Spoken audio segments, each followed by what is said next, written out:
எப்பொழுது யூதர்களாக மாறினார்களோ அப்போது தூய்மைவாதம் பேச ஆரம்பித்திருக்கிறார்கள்.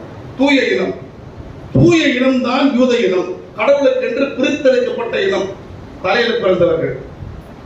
மற்றவங்க கலப்பு இனம், அவர்களால் எந்த காலத்தில் இந்த இடத்துக்கு என்ன பண்ண முடியாது, வரவே முடியாது. எனவே இந்த தூய்மைவாதம் பேசிய யூதர்கள் மிக கொடுமையாக ஒரு காலகட்டத்தில் யூதர்களையே புறந்தள்ளிவிட்டார்கள். எந்த யூதர்களை வரலாறு படிக்கலாம். பாபிலோனுக்கு சிறையிருப்பு சென்றவர்கள் 70 ஆண்டுகள் கழித்து மீண்டும் இந்த யூதேய நாட்டுக்கு வருகிறார்கள். எஸ்ரா நெகேமியா புக்கு போய் மறுபடியும் உட்கார்ந்து முழுசா படிங்க. திருப்பி வருகிற யூதர்கள் யார்? அவங்க இந்த நாட்டுக்காக உயிரை கொடுத்து இந்த நாட்டை காப்பாற்றுறதுக்காக போர்க்களத்தில் நின்று வெல்ல முடியாமல் தோற்று போய் கைகளை உயர்த்தி கைதானவர்கள். இங்கேயே தங்கியிருக்கிறவங்க யாரு?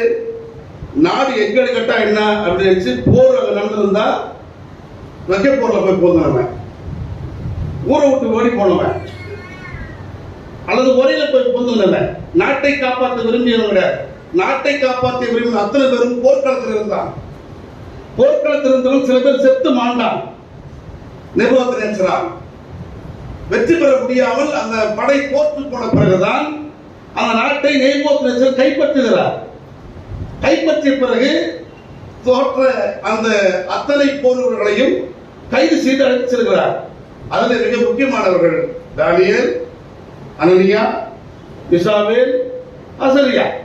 இந்த 4 பேரும் எவ்வளவு சரித்திரமான இடங்களை பாபிலோனில் செய்தார்கள் என்று நாம் அறிந்திருக்கிறோம். ஐயோ, அவங்க 3 பேர் கூட கடவுள் 4வது ஆளா சுத்தினாரு. எதுல? நெருப்பு சூளையில, சிங்க கபில கடவுள் இந்த தானியலுக்காக யார வாயை கட்டி போட்டாரு. இதெல்லாம் சொல்லுவோம் வாய்ப்பிய.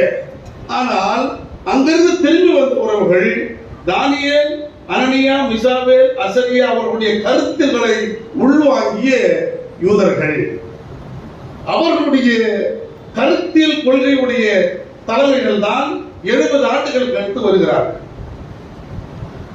அப்படியான நாட்டை காப்பாற்ற விரும்பிய போராளிகள் கைது செய்யப்பட்டு அங்கே 70 ஆண்டுகள் கைதிகளாக இருந்து 70 ஆண்டுகளுக்கு பிறகு 4 அரசர்கள் மாறி மாறி வந்து கடைசியாக சைரஸ் மன்னன் கடவுளுடைய அறிவை பெற்று யூதர்களை விடுதலை செய்து அனுப்புகிறார். விடுதலை செய்து அனுப்பும் பொழுது பொன்னையும் பொருளையும் கொடுத்து அனுப்புகிறார். ஏன் தெரியுமா? கடவுள் அப்படி சொல்றாரு, இடிந்து கிடக்கிற அலங்கத்தை அவர்கள் மீண்டும் கட்டி எழுப்ப